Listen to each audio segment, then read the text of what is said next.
Fellow Americans, good morning. Certain dates echo throughout history, including dates that instantly remind all who have lived through them where they were and what they were doing when our democracy came under assault. After what were 6.5 hours of mostly peaceful protests here around the White House, things have definitely taken a turn here. A line has been crossed. I'm standing at the corner of Connecticut and I, just about 2 blocks north of the White House, and you're looking at least one car set aflame here by protesters. I don't think you can probably make it out in a shot, but a lot of the windows here along Connecticut Avenue have been smashed in the businesses here, banks, restaurants, office buildings, and so forth.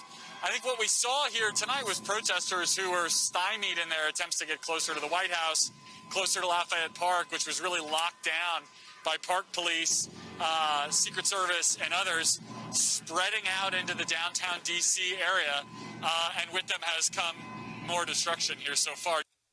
Dates that occupy not only a place on our calendars, but a place in our collective memory. December 7th, 1941, September 11th, 2001, and January 6th, 2021.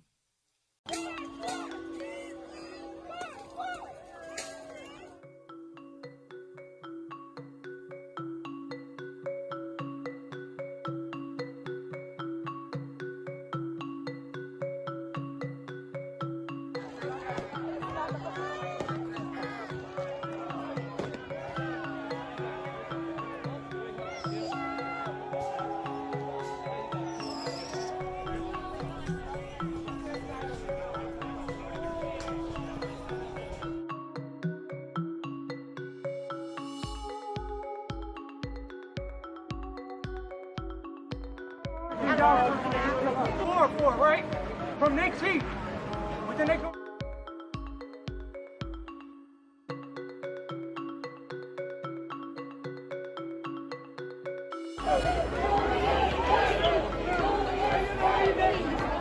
This is an emergency situation.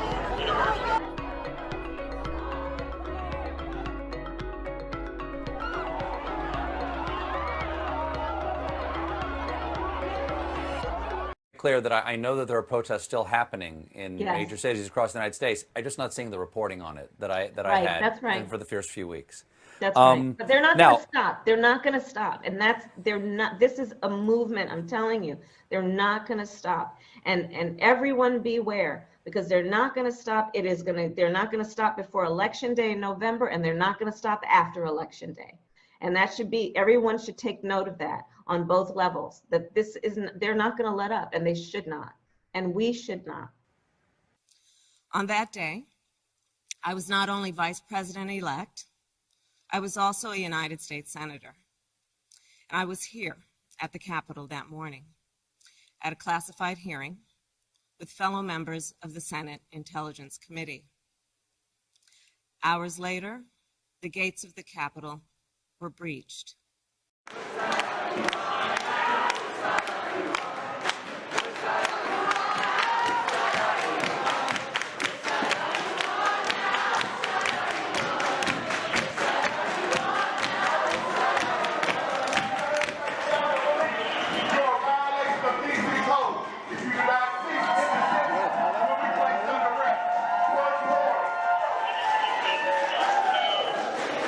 I had left, but my thoughts immediately turned not only to my colleagues, but to my staff, who had been forced to seek refuge in our office, converting filing cabinets into barricades. NBC News confirms President Trump was briefly rushed to an underground bunker. This on Friday as protesters tried to climb over barriers outside the White House. What the extremists who roamed these halls targeted was not only the lives of elected leaders. What they sought to degrade and destroy was not only a building, hallowed as it is. What they were assaulting were the institutions, the values, the ideals that generations of Americans have marched, picketed, and shed blood to establish and defend. I'm at the point where I'm ready to put these police in the fucking grave. I'm at the point where I want to burn the fucking White House down. I want to take it to the senators. I want to take it to the Congress. I want to take the fight to them. And at the end of the day, if they ain't gonna hear us, we burn them the fuck down. Burn it down. You said burn it down. It's time. So that makes me think that you want to burn it down. I said if this country doesn't give us what we want, then we will burn down this system and replace it. Hi everyone. As many of you know, my name is Lilith Sinclair. I'm an Afro-Indigenous, non-binary local organizer here in Portland, organizing for the abolition of not just the militarized police state, but also the United States as we know it. On January 6th, we all saw what our nation would look like if the forces who seek to dismantle our democracy are successful. And it just collapsed. There you go. The building just collapsed in the midsection as well. And you hear even some cheers of people, again, who are watching in awe. But as we watch that, there are no National Guards members here. There is no form of first responders here on the ground in this part of Minneapolis. No police officers. Oh, fireworks right next to us. No police officers, no firefighters, no National Guardsmen. So wherever they've been called, they have not been called into this area. The lawlessness, the violence, the chaos.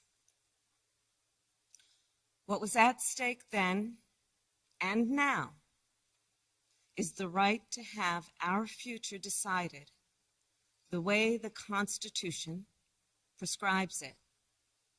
By we, the people, all the people. We cannot let our future be decided by those bent on silencing our voices. I make a special appeal to social media companies and media outlets. Please deal with the misinformation and disinformation that's on your shows. Providing for Facebook or other platforms to measure and publicly share the impact of misinformation on their platform and the audience it's reaching. Also with the public, with all of you, to create robust enforcement strategies that bridge their properties and provide transparency about rules. You shouldn't be banned from one platform and not others for providing misinformation out there. Overturning our votes. Everybody looking for these, little bits of evidence of whether this election was stolen or not, it's complete misdirection. You don't need evidence if bullies chased out the witnesses. You're not letting me in? No. Let me say that again. Bullies chased out witnesses in the key cities. All the Republican challengers out of this room. So keep that fact, just as one little fact. Bullies chased out witnesses to the vote count.